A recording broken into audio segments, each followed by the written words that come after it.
আজি এগ্ৰিকালচাৰ ডিপাৰ্টমেণ্টৰ লগত মই এটা ভিজিটৰ কাৰণে আহিলোঁ তো ভিজিটৰ টাইমটো মই বহুত ধুনীয়াকৈ ভাৰ্মি কম্পোষ্ট চেণ্টাৰটো দেখা পাইছোঁ আৰু মানুহ আমাৰ নাৰ্চাৰী কামটো বহুত ধুনীয়াকৈ কৰি আছে মাজুলীৰ ফাৰ্ষ্ট নাৰ্চাৰীটো ষ্টাৰ্ট কৰিছে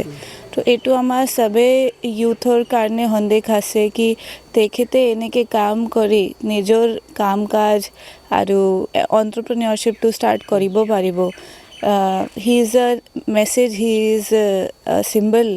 that Majuli youth can further progress in this sector. তো মোৰ এইটোৱে আশা আছে কি আমি আগৰ দিনত এনেকা ল'ৰাজনক অলপ ছাপোৰ্ট কৰি তেখেতৰ আইডিয়াছটো আগবঢ়াব পাৰিম বহুত ল'ৰা আচলতে বাহিৰলৈ যায় কাম বিচাৰি এওঁ আচলতে আদৰ্শ দেখাইছে আচলতে এওঁ পাৰে নেকি আচলতে বাহিৰত যায় নিজৰ কাম বাহিৰত লোৱাটো ভালে আছে কিন্তু বাহিৰত যায় বেলেগ মানুহজনৰ কাম কৰিব নালাগে আমাৰখিনি মাজুলীত ইমান ৰিচোৰ্চেছ আছে তো যদি ইয়াতে ব্যৱহাৰ কৰে তো মানুহজন বহুত ডাঙৰ ডাঙৰ কাম কৰিব পাৰে তো এইটো আমাৰ ডিপাৰ্টমেণ্টৰ চেষ্টা আছে কি আমি লগে লগে চবকে ছাপোৰ্ট কৰি ইয়াতে মানে তেখেতৰ ব্যৱহাৰ কৰা কামটো ষ্টাৰ্ট কৰাব পাৰিম এতিয়া মই বৰ্তমান নাৰ্চাৰী লগতে আপোনাৰ এতিয়া ভাৰ্মি বেড ভাৰ্মি কম্পষ্ট কেঁচুসাৰৰ লগত ৰিলেটেড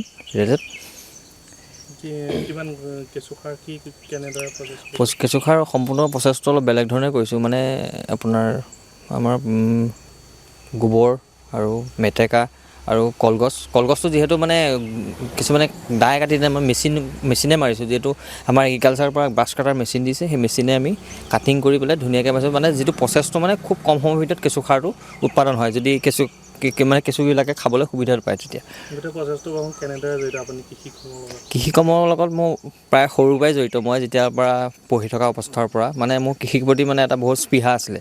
মই আগলৈ কৃষি কৰিম কৃষিৰ লগত ৰিলেশ্যন থকা যিবিলাক মানে ইভেণ্টৰ কাম ডেক'ৰেশ্যনৰ কাম চবখিনি মই মানে ইয়াৰ লগত সামৰি লৈ পেলাই মই আগবাঢ়ি গৈ আছোঁ মানে কাম কৰি আছোঁ চৰকাৰে যথেষ্ট মানে সহায় কৰিছে বিশেষকৈ আমাৰ এগ্ৰিকালচাৰ ষ্টাফ চৰকাৰ বুলি ক'ব লাগিব আমাৰ এগ্ৰিকালচাৰে যথেষ্ট মোক ছাপোৰ্ট দিছে যিহেতু মই কৰ্ম কৰিছোঁ খাতে মোক ছাপোৰ্ট দিছে আৰু সকলোৱে কৰ্ম কৰিবলৈ আহক আৰু সকলোৱে মানে তেনেকৈ ছাপোৰ্ট পাব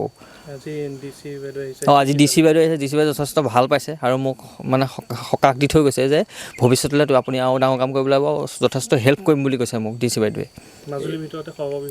মাজুলী বিষয়তে এইটো সৰ্ববৃহৎ মানে ভাৰ্মি ইউনিক হৈছে মানে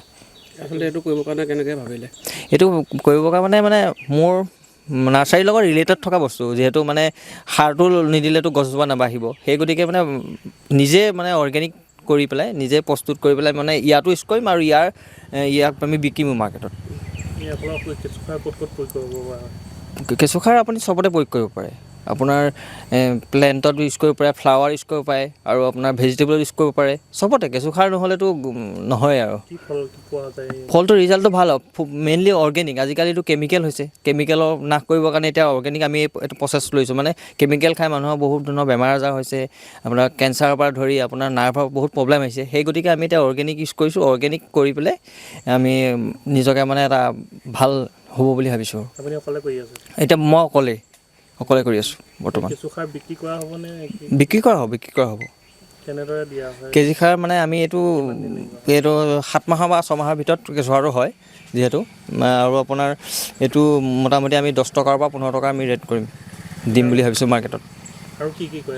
আৰু মই আপোনাৰ নাৰ্চাৰীৰ লগত ৰিলেটেড থকা যাতে আপোনাৰ বিয়াৰ ডেক'ৰেশ্যন তাৰপিছত আপোনাৰ প্লেণ্টেশ্যন লেণ্ডস্কেপিং গাৰ্ডেনিং সকলোখিনি কৰোঁ এতিয়া নতুনকৈ আকৌ এপল বেৰ খেতি কৰিছোঁ আপোনাৰ বগৰী খেতি কৰিছোঁ আপেল বগৰী এতিয়া 56 জোপা কৰিছোঁ কম মানে এনেকুৱা কৰিছোঁ মানে 56 জোপাত যিমান দুবিঘাত যিমানটো উৎপাদন হ'ব 56 জোপাত মই সিমানটো উৎপাদন কৰিম যিহেতু কমকৈ কৰিছোঁ আৰু ধুনীয়াকৈ কৰিছোঁ আগলৈ পৰিকল্পনা মোৰ ঢেৰ পৰিকল্পনা আছে আপোনাক মই এতিয়া বক্তব্য কৰিবলৈ দিগদাৰ হৈছে কিন্তু এনেকৈ আগলৈ বহুত কাম কৰে মই এইটো এনেকুৱা ভাবিছোঁ মোৰ লগত মই এতিয়া অকলে কৰি আছোঁ মোৰ লগত আৰু মানে মিনিমাম 50জন মানে সংস্থাপন দিব লাগিব মানে মোৰ লগতে কাম কৰি মেলি তেনেকৈ 50জন মানুহে এনেকৈ সংস্থাপন পাব লাগিব মাটি প্ৰথমটো মই লিজত নাৰ্চাৰী কৰি পিনি আৰু এতিয়া ক্ৰমান্বয়ে মই মাটিখিনি কিনি মই এতিয়া আগবাঢ়ি গৈছোঁ কাম কৰি উপাৰ্জন মোৰ ভাল আছে বঢ়িয়া আছে বছৰেকত মোৰ আপোনাৰ 12 লাখ টকা ট্ৰেঞ্জেকশ্যন হৈ যায় 12 লাখ টকালৈকে ইনকাম কৰিছোঁ মই। এতিয়া কোনোবাই যদি কৰিব বিচাৰে নৱপ্ৰজন্মক কি নৱপ্ৰজন্মটো এইটো ধুনীয়া সুবিধা, আহক মোৰ ওচৰত, মই ধুনীয়াকৈ আগবঢ়াই দিম কেনেদৰে কেনেকৈ কৰিব পাৰিব, কেনেকৈ কি কৰিব, আৰু মই শিকাই দিয়াত কোনো আপত্তি নাই, মই ধুনীয়াকৈ আগবঢ়াই দিম। ইয়াৰ যুৱক বাহিৰলৈ যায়, বাহিৰৰ অঞ্চলত সেইটোকে ক'ব বিচাৰিছোঁ, বাহিৰত মানে নিজৰ জেগাত থাকি নিজৰ মাজুলীখনক বা অসমখনক গৌৰৱটো আনিব পাৰে, এনেকুৱা এটা মানে বেলেগ কনচেপ্ট এটা লৈ কাম কৰিব পাৰে। বাহিৰত যিমান ইনকাম হ'ব, আমাৰ ইয়াত বাহিৰত 20 টকা হওক, আমাৰ ইয়াত 10 টকা হওক, প্ৰিফাৰেঞ্চটো সেইটোৱেই। আমাৰ ইয়াত ইনকাম কৰি ঠাইতে হেৰি কৰি মানে বজাৰো আমাৰ, পথাৰো আমাৰ, আমি সেইটো পৰ্যায়ত আমি কাম কৰিব লাগিব, যিহেতু অসুবিধা নোহোৱাকৈ চলাব পাৰে, একো প্ৰব্লেম নাই। আৰু শাৰীৰিক কষ্টখিনি মেইন মানুহে মানে কষ্ট কৰিব লাগিব, কষ্ট কৰিলে পইচা নিজে লগত দৌৰিব, কষ্টটো মেইন বস্তু। যিকোনো খবৰৰ বাবে যোগাযোগ কৰক আমাৰ এই নম্বৰত 9181 307 221।